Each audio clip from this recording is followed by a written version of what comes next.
Assalamualaikum warahmatullahi wabarakatuh.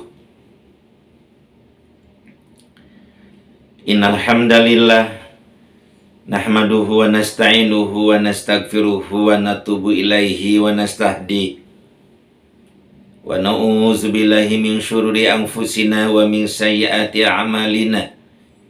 May yahdihillahu fala mudhillalah wa may yudlil fala hadiyalah. Asyhadu an la ilaha illallah wahdahu la syarikalah wa asyhadu anna Muhammadan abduhu wa rasuluhu la nabiyya ba'dah. Wassalatu wassalamu ala asyrafil anbiya'i wal mursalin Muhammad wa ala alihi wa ashabihi ajmain, amma ba'du.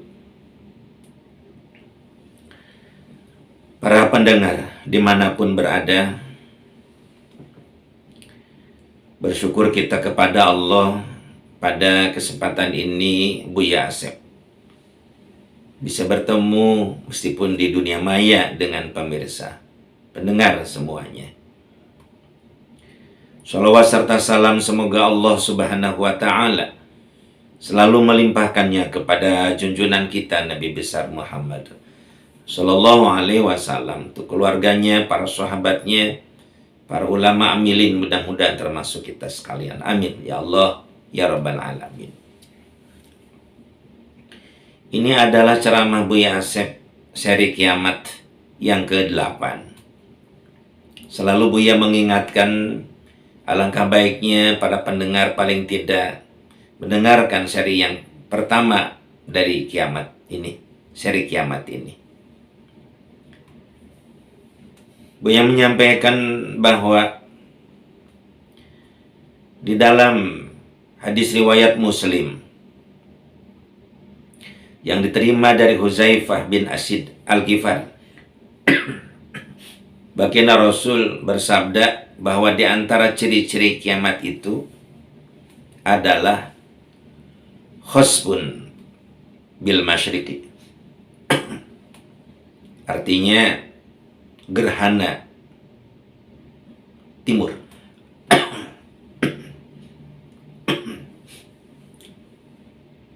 Atau terjemah detailnya gerhana karena timur. Nanti Buya akan jelaskan di sini. Selalu Buya Asep sampaikan bahwa ini bukan ciri kiamat yang dahsyat, yang sebenarnya gitu. Bukan. Karena kiamat yang sebenarnya itu la ta'tikum illa baghtah. Kemudian innallaha indahu ilmu sa'ah.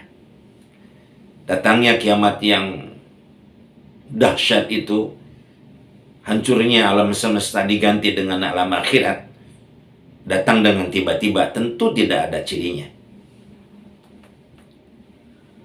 Kemudian juga pengetahuan tentang kiamat yang dahsyat itu hanya di sisi Allah. Para nabi termasuk baginda Rasul Nabi Muhammad Sallallahu Alaihi Wasallam tidak tahu tentang kiamat yang besar itu, atau kiamat alam semesta ini. Nah, sekarang Buya Asep akan menyampaikan berkenaan dengan ciri kiamat dalam pengertian kalau itu terjadi atau datang pada suatu umat atau pada suatu saat, wah itu kan terjadi kehancuran umat, bukan kehancuran alam semesta. Maka kita harus berhati-hati, harus waspada lah, lebih tepatnya. Baik, kita bahas tentang khosfun fil masyriqi. Kenapa baginda Rasul tidak menggunakan kasbun atau kusuf atau gerhana matahari? Ini luar biasa nih baginda Rasul. Tapi baginda Rasul menggunakan khusuf atau gerhana bulan. Lebih jauh baginda Rasul menyampaikan khosbun bil masyriq. Kenapa baginda Rasul menyebutkan kiamat itu adalah gerhana bulan, bukan gerhana matahari?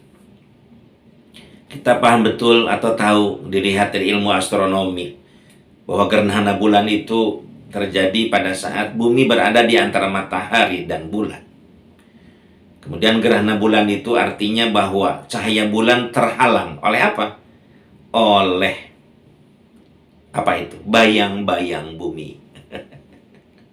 Jadi gelapnya cahaya bulan terhalang oleh bayang-bayang bumi. Gitu. Jadi itu apa maknanya khosfun bil masyriqi? Bahwa kiamat itu kejadian yang jangan sampai terjadi itu, ya, terjadi karena salah kita sendiri. Dalam pengertian lain, kegelapan yang mudah-mudahan tidak terjadi, tetapi baginda Rasul mewanti-wanti waspada dengan kegelapan yang dibikin oleh kita sendiri.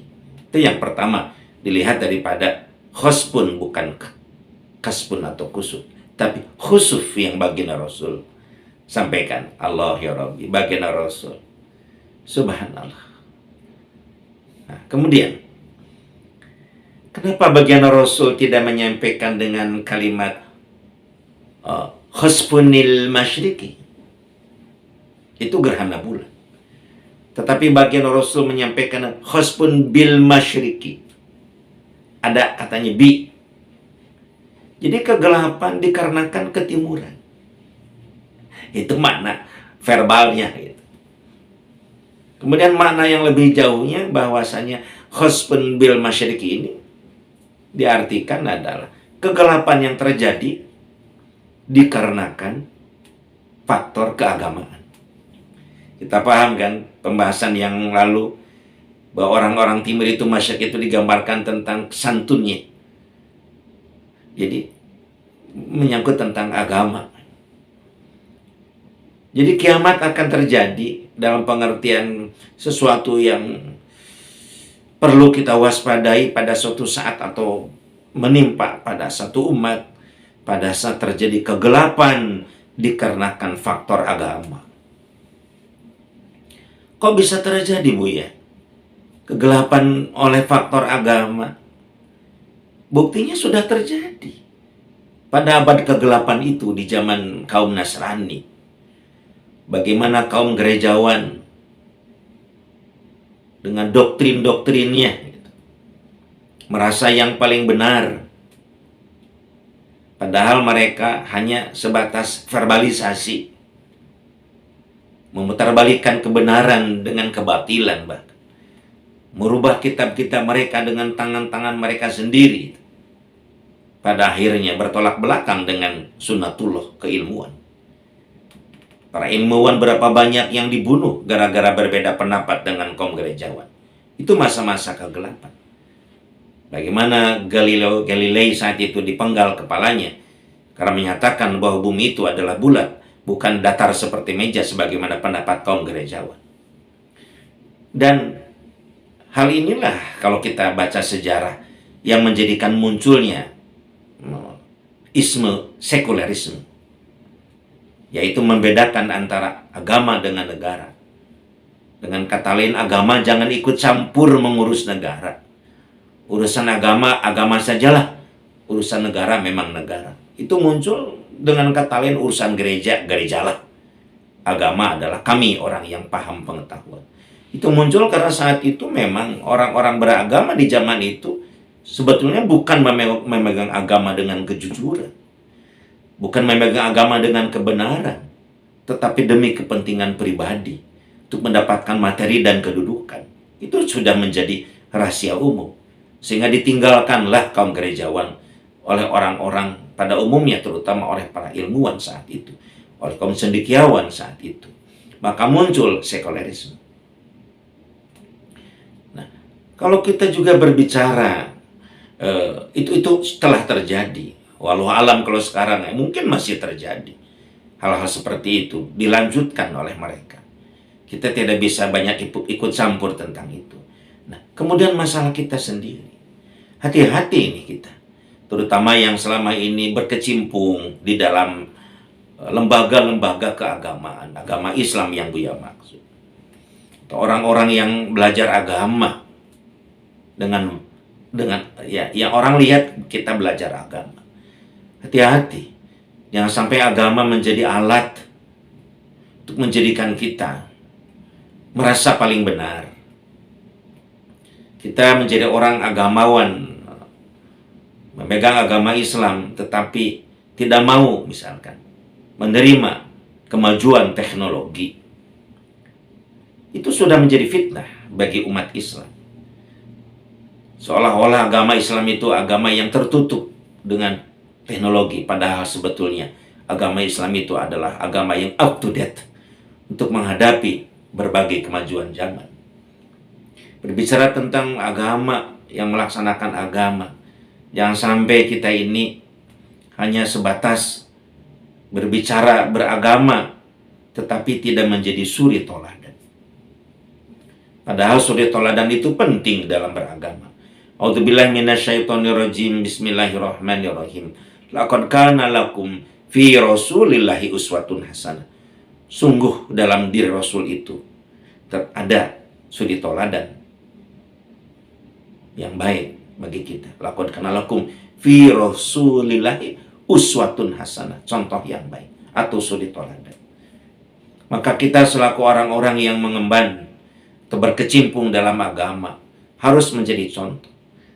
Jangan hanya sekadar berbicara tetapi tidak beramal, atau justru kita berlindung bersembunyi atas kebenaran agama, padahal itu adalah sesuatu yang kita lakukan dengan salah. Jangan sampai menjadi fitnah di masyarakat. Dan itu termasuk khosbun bil masyid. Bagaimana terjadi kegelapan disebabkan oleh pemegang-pemegang agama. Karena agama itu sebetulnya wahyu dari Allah, tidak mungkin membuat kerusakan. Agama itu seharusnya menjadi solusi bagi kehidupan umumnya, seluruh kehidupan masyarakat. Bukan menjadi penyebab awalnya kehancuran masyarakat. Ini penting saya sampaikan, jangan sampai agama itu menjadi fitnah. Kita yang berkecimpung dalam bina agama harus menjadi contoh. Jangan sampai agama dijadikan alat untuk mencari uang. Jangan sampai agama dijadikan alat untuk menduduki suatu kedudukan. Agama diputarbalikkan demi kepentingan samanan kolila, yaitu harga yang murah, yaitu dunia. Tapi kita beragama betul-betul dalam rangka niat beribadah kepada Allah Subhanahu wa Ta'ala. Ikhlas kita beribadah. Wa ma umiru illa li'abudullaha mukhlishina lahudin. Tidaklah kami atau kalian diperintahkan kecuali untuk ikhlas melaksanakan agama. Tertera di dalam surat Al-Baqarah. Yang dalam hal ini akan menjadi kegelapan disebabkan oleh agama kalau kita tidak benar-benar memegang agama dengan baik. Pemirsa, para pendengar rahimakumullah, kita kembali kepada sekulerisme.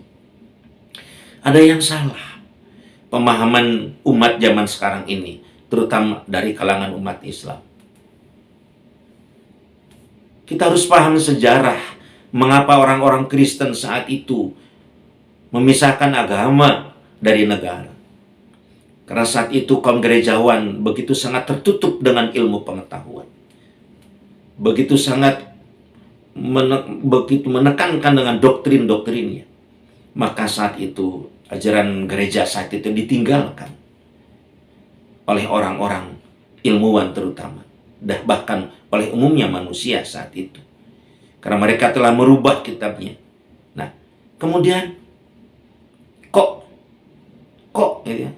ya sampai 3 kali kok kita ikut-ikutan memisahkan negara dengan agama di negara yang mayoritas muslim. Aneh tapi nyata. Ajaran Islam ini berpedoman kepada Al-Quranul Karim. Quran ini adalah betul-betul ajaran yang kafah. Tidak ada yang tertinggal di dalam Al-Quran. Coba dibuka di dalam surat An-Nahl ayat ke-87. A'udzubillahi minasyaitonirrajim. Bismillahirrahmanirrahim. Bagaimana di sana dikatakan bahwa wa nazzalna 'alaikal kitaba tibyanan likulli syai'in wa hudan wa rahmatan wa busyra lil muslimin. Shadaqallahu alazim. Wa nazzalna, dan kami Allah menurunkan alaika kepadamu Muhammad Alkitab, yaitu Al-Quran. Wa nazzala alaikal kitab, Al-Quran, tibyanan likulli syai'in. Apa itu artinya? Tibyanan likulli syai'in, menjelaskan berbagai hal, menjelaskan segala sesuatu, ekonominya, politiknya, sosialnya, budayanya, militernya. Nggak ada yang terlewat dalam Al-Quran. Sehingga tidak heran dulu Al-Khwarizmi menemukan angka 0 berdasarkan pemahaman kepada Al-Quran, ilmuwan matematika. Al-Kindi saat itu sebagai penemu ilmu fisika. Al-Farabi juga sama, menemukan ilmu astronomi. Al-Khemi menemukan ilmu kimia. Ibnu Sina menemukan ilmu hayat atau ilmu biologi kedokteran. Luar biasa. Itu dari Al-Quranul Karim. Termasuk juga urusan negara.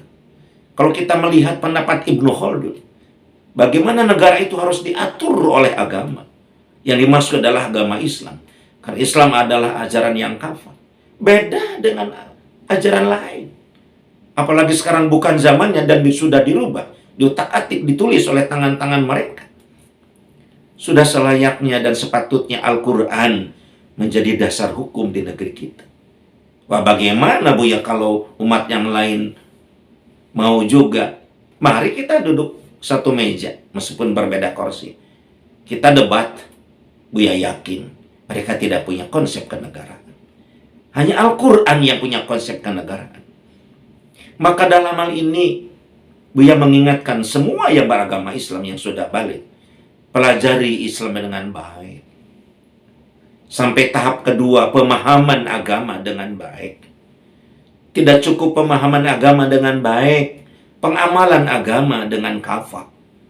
Tidak cukup dengan pengamalan, dengan didakwahkannya, disampaikannya.